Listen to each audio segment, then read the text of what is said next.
Hi అందరికీ నమస్కారం. Welcome to my TSB channel. ఉదయం పూట వేడివేడిగా నోట్లో వేస్తే కరిగిపోయేలా పొంగలి తినాలనిపిస్తుందా? అయితే ఈ వీడియో మీకోసమే. చాలామంది పొంగలి చేస్తే కాసేపటికి గట్టిగా అయిపోతుంది అని అంటుంటారు.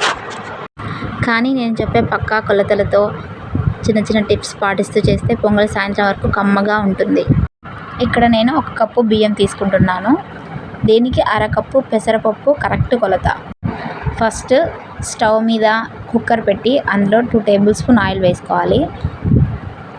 ఒక పచ్చిమిర్చి, ఒక ఆనియన్, 2 టమాటోస్, కొంచెం కరివేపాకు అన్నింటినీ వాష్ చేసి కట్ చేసి పెట్టుకోవాలి. అలాగే వేరుశనగ విత్తనాలు వేసుకోండి. ఆయిల్ కొంచెం బాగా వేడయ్యాక ఇందులో 1 స్పూన్ జీలకర్ర ఆవాలు వేసుకోవాలి. అందులోనే గుప్పెడు వేరుశనగ విత్తనాలు వేసుకోవాలి. అవి బాగా చిటపటలాడుతుండగా కొన్ని మిరియాలు వేసుకోవాలి. 1 స్పూన్ మిరియాలు సరిపోతుంది. వేసుకొని కొంచెం బాగా అటు ఇటు తిప్పుకున్న తర్వాత మనం కట్ చేసి పెట్టుకున్నాం కదా ఆ పచ్చిమిర్చి ముక్కలు, వీటిని ఒకసారి అటు సైడ్ ఇటు సైడ్ కలుపుకోవాలి.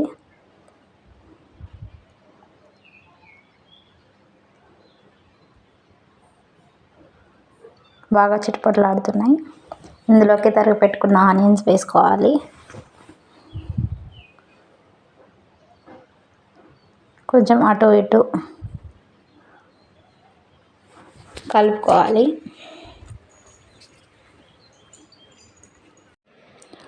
ఇందులోకి 1 రెమ్మ కరివేపాకు వేసుకోవాలి. అటు సైడ్ ఇటు సైడ్ కలుపుకోవాలి.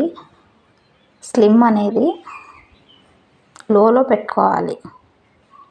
మంట చాలా తక్కువలో పెట్టుకోవాలి. అప్పుడు బాగా ఫ్రై అవుతాయి. చాలా కమ్మగా టేస్టీగా ఉంటుందండి. మీలో ఎవరైనా మన ఛానల్ని ఫస్ట్ టైం చూస్తున్నట్లయితే ప్లీజ్ సబ్స్క్రైబ్ చేసుకోండి. తర్వాత కట్ చేసి పెట్టుకున్న టమాటాలు వేసుకోవాలి. ఇవన్నిటిని బాగా మగ్గనివ్వాలి. ఇందాక వాష్ చేసి పెట్టుకున్నాం కదా కందిపప్పు, బియ్యం, పెసరపప్పు మిశ్రమాన్ని ఇందులో కలుపుకోవాలి. ఇలా చేస్తే చాలా టేస్టీగా కమ్మగా ఉంటుంది పొంగల్ అనేది. పొంగలి చాలా టేస్టీగా కమ్మగా ఉండడానికి ఇది ఒక మెయిన్ టిప్ అన్నమాట. డైరెక్ట్ ఫస్ట్ వాటర్ పోసి తర్వాత బియ్యం వేయకుండా ముందు బియ్యం, పెసరపప్పు వేసి కాస్త ఆయిల్లో బాగా మగ్గిన తర్వాత వాటర్ తీసుకోవాలి. వాటర్ క్వాంటిటీ అనేది 1.5 కప్పు మనం తీసుకున్నాం కదా, అందుకు 4.5 కప్పు కానీ 5 కప్స్ వాటర్ సరిపోతుంది.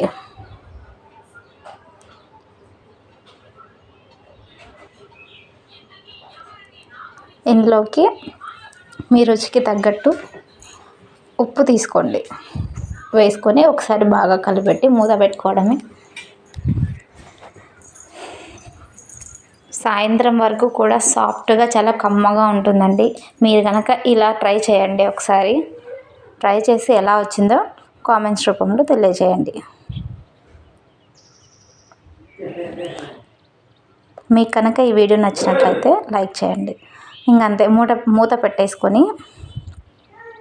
కరెక్ట్గా 3 విజిల్స్ వచ్చిన తర్వాత స్టవ్ ఆఫ్ చేసేసుకోండి. చూసారు కదా, ఇలా ఉంటుంది ఫైనల్ లుక్. చాలా టేస్టీగా ఉంటుందండి. ఒకసారి ట్రై చేయండి.